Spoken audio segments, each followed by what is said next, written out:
And the big takeaway from Prime Minister Narendra Modi and US President Donald Trump's meeting in Washington, the two leaders came down heavy on Pakistan for supporting terror. They called on Pakistan to ensure that its territory is not used to launch terror attacks on other countries. And Prime Minister Modi and President Trump, in fact, stressed that terrorism is a global scourge and that must be fought and terrorist safe havens rooted out in every part of the world. The two leaders said that the countries are committed to strengthening cooperation against terror threat, which is emanating from groups like Al-Qaeda, ISIS, Jaish-e-Mohammed, Lashkar-e-Toiba and the D Company and their affiliates.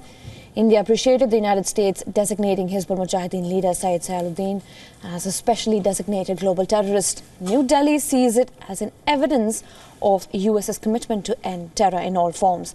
The two leaders called on Pakistan to expedite and bring the perpetrators to justice of the 2011 Mumbai attack, Pathankot Air Base, as well as other cross-border terrorist attacks by Pakistan-based groups. And to discuss more on this, I'm joined by our political editor in the WION studio. Good morning, Karthikeya. These were certainly very important statements coming out from the White House. What do you make of this? I think Prime Minister Narendra Modi has been able to strike right chord and right note with Donald Trump. The hesitation, I would say, the anxiety within the Indian administration was, how would the meeting go? Will it be like the sort of chemistry which Modi has enjoyed with Barack Obama? For example, the much touted controversy which took place over the suit. But then at the Hyderabad house, they had tea together. Or Manmohan Singh and George W. Bush Jr., where Manmohan Singh actually said, "People of India love you." So, you know, those were personal bondings. But in this case, the anxiety was because Trump is an outsider, you know. He's not a traditional Republican or Democratic candidate in White House. So I think those anxieties have been taken care of, and I would say that the right notes have been sounded, and it creates a base, or I would say it creates a starting point for Indian Prime Minister Modi to have a meaningful and a fruitful relationship with Donald Trump, who is the American president. Right, Karthik, an important question here is, do you think that the US has now ranged with India regarding the source of instability in Kashmir being sponsored, in fact, from across the border? See, there are two things to it. One perspective is that the right noises will be made from Washington, but that's about it. Once the right noises have been made, once our Prime Minister departs from Washington, nothing on the ground will be done. Now, I suspect that the right noise has been made. The right note has been struck. Dawood has been mentioned. Global terrorist, you know, has been declared. But the issue is, will it be suffice for Pakistan to act? See, America can make right noises, but has Pakistan ever acted on Hafiz Saeed? Has it ever acted on people who were associated with violence in India? 2008 was a paradigmatic attack in terms of terror. But there have been a number of other terror attacks with hundreds of people died, thousands were injured. But has anyone been tried? With impunity, you know, Dawood Ibrahim stays there. So, you know, these are the harsh realities. So I would again say and put this point across that our war on terror is going to be a lonely war. It's going to be our war.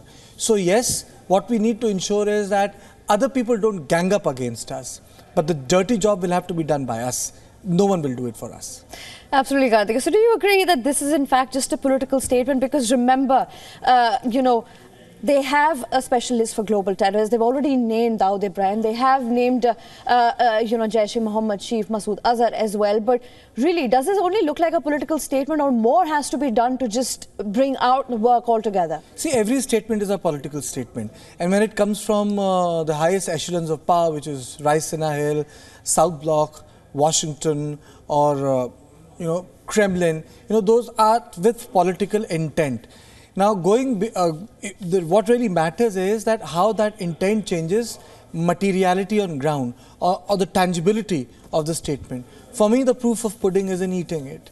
And the proof of that pudding is, will Pakistan take action, or will America continue to use Pakistan as a state for its own compulsions in Afghanistan? Because, you know, America itself cannot decide that how toxic ISI is. You know, one part of the CIA believes that they need ISI, but the other part of the CIA doesn't believe that it needs ISI, because they feel that, you know, right under their nose, Osama bin Laden lived in Pakistan. And now you have a new book coming out that Hafiz Saeed actually played a part in accommodating Osama bin Laden in Pakistan. So, these are harsh, crude, brute and ugly reality of Pakistan. At least to this point, India has been successful, that India has been able to brought that book on table. Pakistan has not been able to get that issue on table. It's like saying, when Pakistan goes to Washington, is terror discussed in such depth when it comes to India? No, it doesn't. India does not export terror. So I think that has been the success of Modi's diplomacy. But the success has its own limits. And the limit is that we shouldn't over-expect things from United States of America, because it's very difficult. They want to vacate Afghanistan. They don't want to commit themselves there. That is why there's an over-reliance on drone. There's over-reliance on the technologies which people handle from far off western states of like Nevada. And then you have silent, noiseless killing of terrorists in areas adjoining Afghanistan border. These are complex moral and political issues. Right, Karthik, do stay with us. Let's listen in to the two leaders talking on terrorism. The security partnership between the United States and India is incredibly important.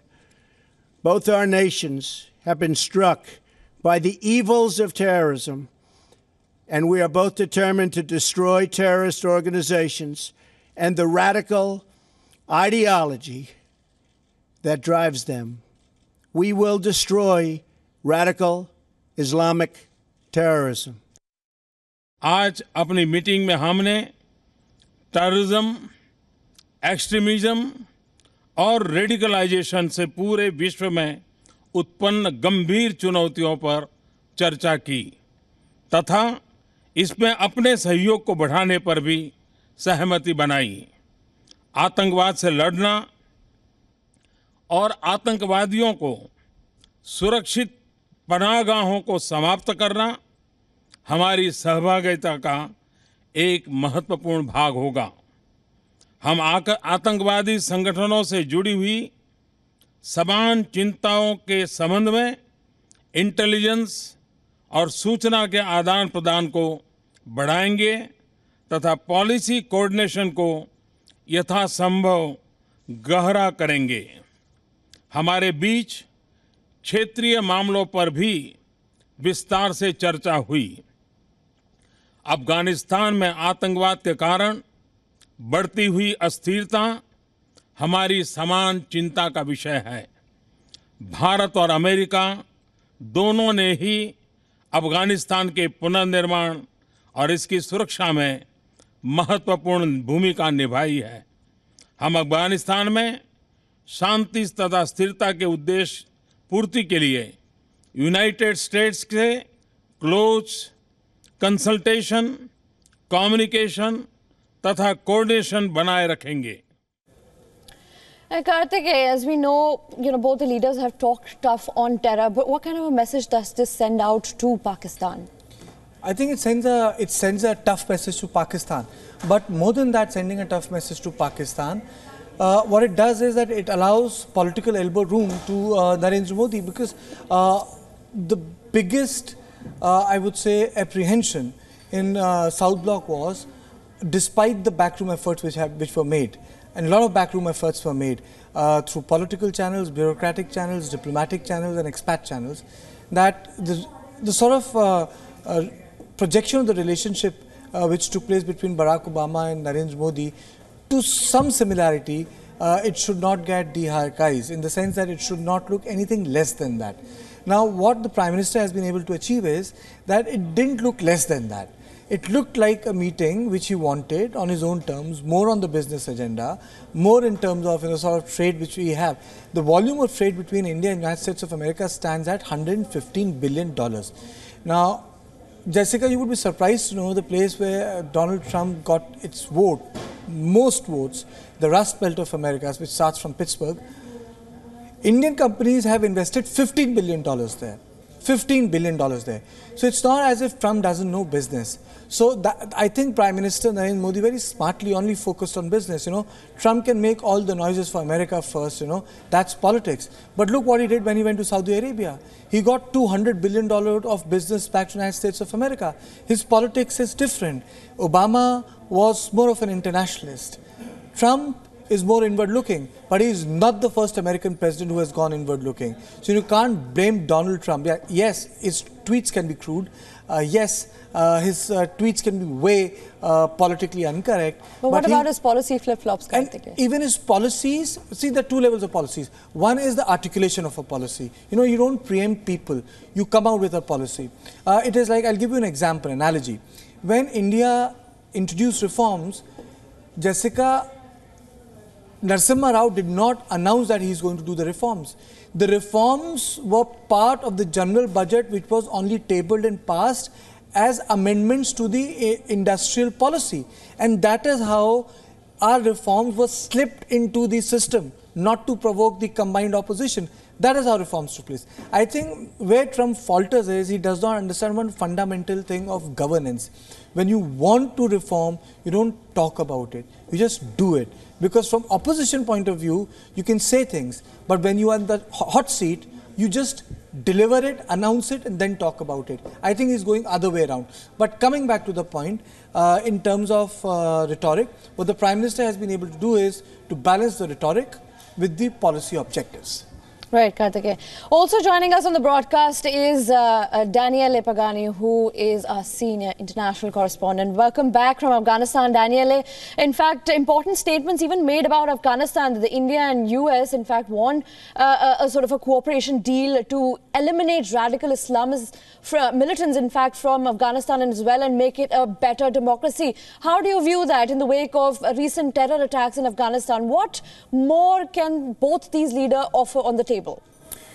So India could do a lot for Afghanistan. Already India is perhaps the most precious ally that Afghanistan has. Most of the people in Afghanistan are very welcoming when it comes to each and every sort of Indian presence on their very own soil. India is developing a enormous engineering civil project like dams, like streets, like electrical lines, and this will help them very much. It is interesting to analyze the timing of this meeting. So if I'm not wrong, 8 days ago, President Trump said that they were ready to harden their approach towards Islamabad. Then after 4 days, they declared in their first report that India was Afghanistan's most precious ally. And now today, they say that there are problems connected with Pakistan. They did not name precisely the establishment of Pakistan, but all the terrorist organization and all the terrorists having safe havens there.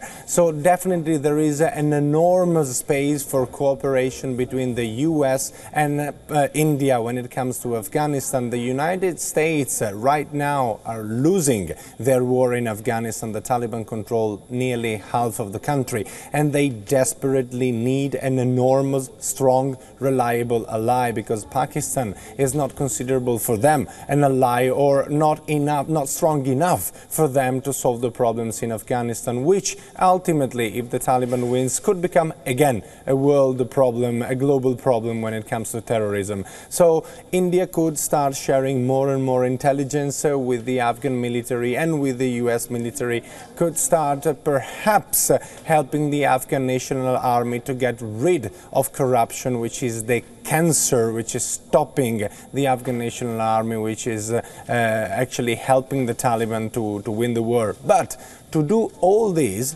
India will need to expose itself, which is something that India has not done when it comes to global terror, at least in the last decade, on a global scenario, I mean. So let's see.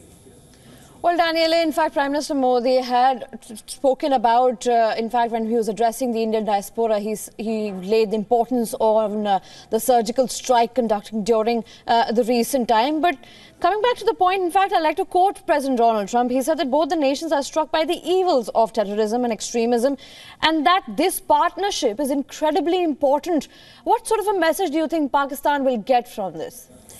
Well, it is very clear that the United States of America are trying slowly to isolate Pakistan more and more. This is not the first time it happens, but perhaps this is one of the only times when it is very much needed, especially from the US side.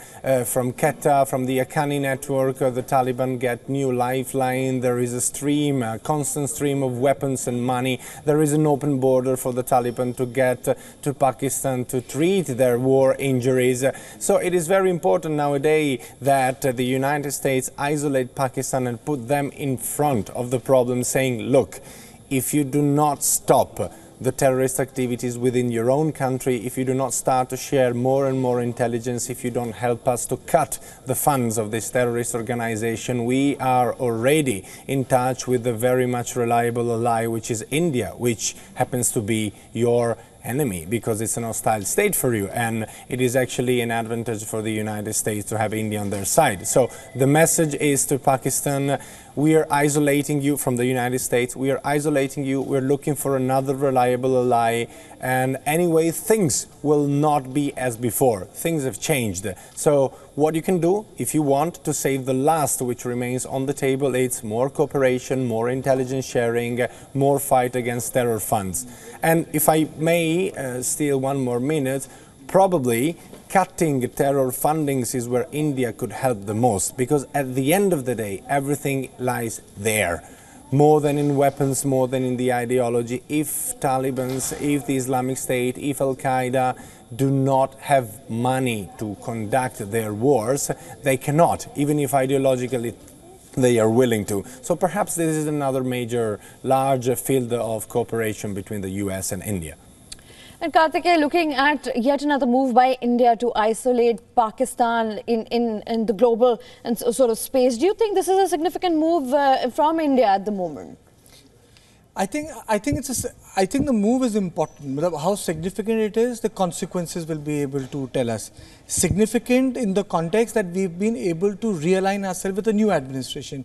I only see this visit in context of the new administration in America and Indian Prime Minister, Indian administration touching base with the American administration. It's like building a foundation. There's nothing more and nothing less to it. You know, if there was something more to it, then, you know, there would have been bigger meeting, you know, maybe Modi would have organized a meeting with the expat community, but nothing of that sort happened. I think the whole focus of Prime Minister Narendra Modi was to get the basics intact. Narendra Modi has got 2 more years in power. It's not that this is going to be last time visit. He might visit America in 2018, he can do that in 2019 also. When it comes to Trump administration, he's got 3.5 years to himself. So both of them have got some time to, you know, come back with a big bang meeting. But the reality of the region is that when it comes to terrorism, it's pure politics. People have their interest, and the persuasion of diplomacy is for national interest. You know, there is no ulterior motive. We say that America is the world peacekeeper. I would say that America is the world peacekeeper because it wants to behave like a world policeman because it has got the military muscle to do so. 300 years back, it did not do it. Some other geopolitical reality was the world police keeper when we would say that the British Empire, the sun never sets in the British Empire. So this is geopolitical reality. One has to see how much will be the rise of China in the future and how much the moon of the American hegemony will wane. We will have to wait and see, but India will have to create its own space, meander through the grid of the superpowers. Absolutely, Karthikeya. And also, in his first ever US visit after President Trump took charge, Prime Minister Modi, in fact, invited US CEOs to invest in India and said that the GST will be a game changer.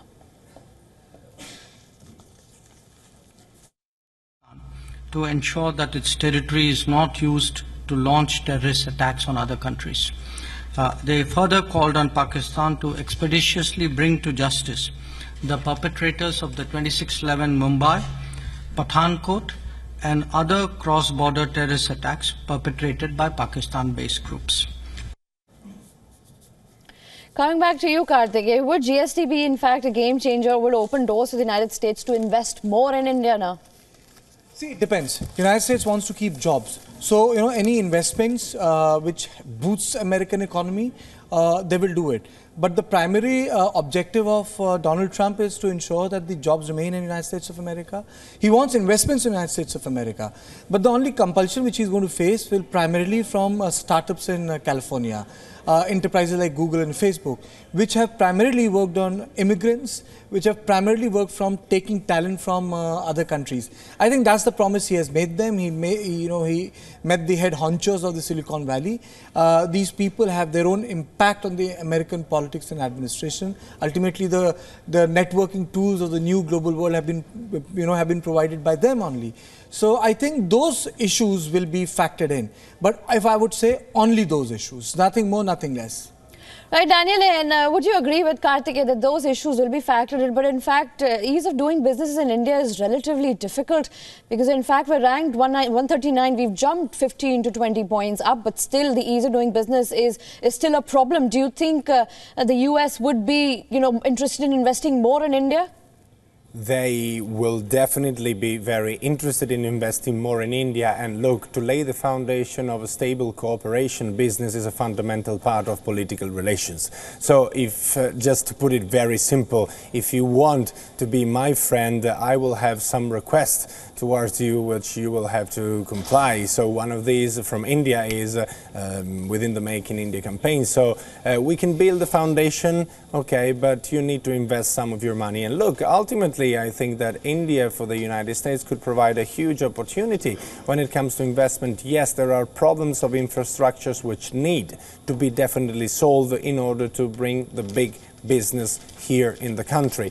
We will see what President Donald Trump will say to his very voters if he decides to bring some big business within India, which is ultimately good for India, good for the workforce of India, provided the salaries and the working conditions will be good as the international standard wants them to be.